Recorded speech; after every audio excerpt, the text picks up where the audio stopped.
Hello दोस्तों। मेरा नाम जूली है। उम्र अभी 20 पार की हूँ। बस थोड़ा सा।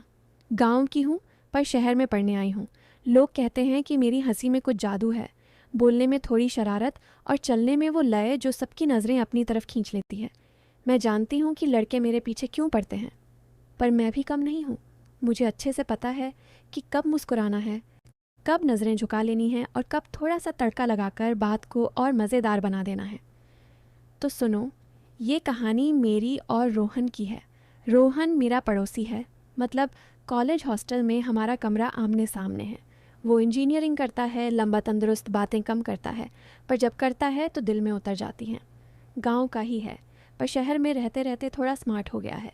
उसकी आंखें, अरे छोड़ो, ज़्यादा बताऊंगी तो तुम लोग गलत समझोगे। सब शुरू हुआ था उस दिन जब हॉस्टल में नया वाईफाई लगा था। सब लड़के लड़कियां अपने फ़ोन लेकर लॉबी में बैठे थे, पासवर्ड पूछ रहे थे।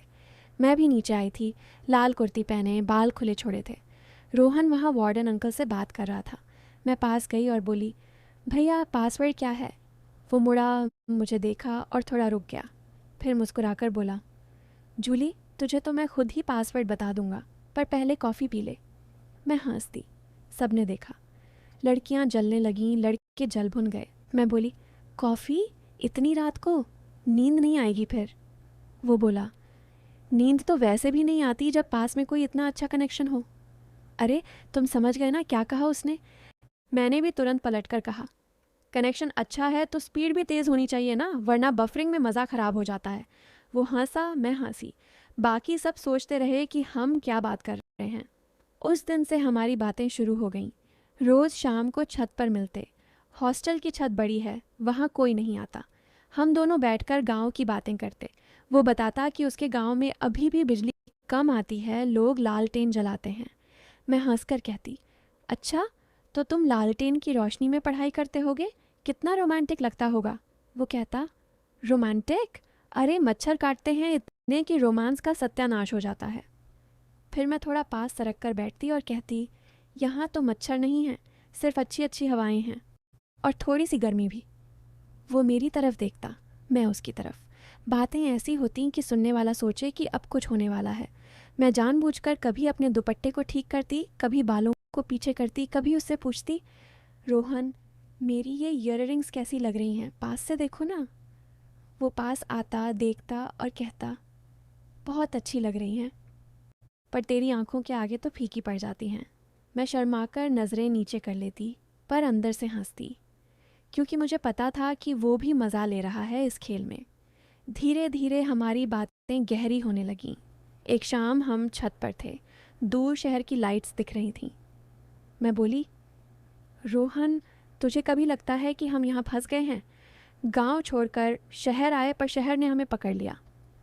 वो चुप रहा थोड़ी देर, फिर बोला, मुझे तो लगता है कि मैं यहाँ तभी आया ताकि तुझसे मिल सकूं। मैं चौंक गई। ये बात उसने पहली बार इतनी सीधी कही थी। मैंने हल्के से कहा, अच्छा, तो अब क्या करोगे मिलकर?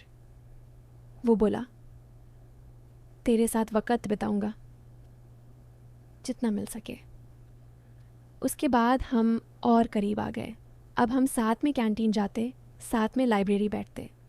लड़के पीछे पीछे कमेंट मारते, यार रोहन ने तो माल पटका लिया। मैं सुन लेती पर अनसुना कर देती। रोहन कभी गुस्सा हो जाता, पर मैं उसे रोक लेती। मैं जानती थी कि ये सब चलता रहता है, पर अंदर से मुझे अच्छा लगता था कि वो मेरे लिए किसी से लड़ सकता है। एक दिन हॉस्टल में त्योहार का मेला लगा था। सब लड़के लड़कियां नाच रहे थे, गाने बजा रहे थे। मैंने लहंगा पहना था, घूमता हुआ। रोहन मुझे दूर से देखता रहा।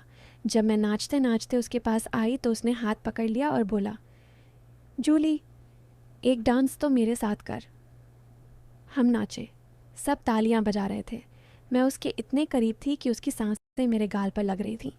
मेरा दिल तेज़ धड़क रहा था। मैंने उसके कान में फुसफुसाकर कहा, रोहन, अगर इतना करीब रहोगे तो लोग क्या सोचेंगे? वो मुस्कुराया और बोला, सोचने दो, मुझे तो बस यही चाहिए। उस रात हम देर तक छत पर बैठे रहे। मैंने अपना सिर उसके कंधे पर रख दिया। वो मेरे बालों में उंगलियां फेर रहा था। मैंने आंखें बंद कर लीं। लगा कि अब जो होना है वो हो जाएगा, पर तभी उसने धीरे से कहा, जूली, मैं तुझे कभी दुख नहीं पहुंचाऊंगा।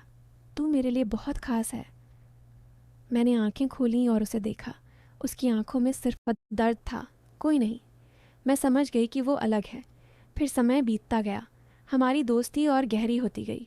हम एक दूसरे के सपनों की बातें करने लगे। वो बताता कि उसे अपना गांव सुधारना है, स्कूल बनवाना है, लड़कियों को पढ़ाना है।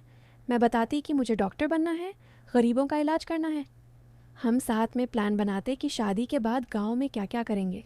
हाँ, ये हमने शादी की बातें भी करने लगे थे, पर किसी को बताया नहीं। एक दिन रोहन के पापा बीमार पड़ गए। उसे गांव जाना पड़ा। जाते वक्त उसने मुझे गले लगाया और कहा, जूली, जल्दी लौटूंगा, तू अपना ख्याल रखना। मैं रो पड़ी। वो गया तो हॉस्टल सूना सूना लगने लगा। मैं रोज़ उसका इंतज़ार करती। फ़ोन पर बातें होती, पर दिल नहीं मानता था।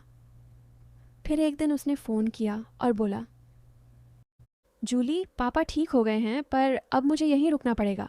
गांव में बहुत काम है, तू आ जा यहाँ। मैं समझ गई कि वो मुझे बुला रहा है हमेशा के लिए।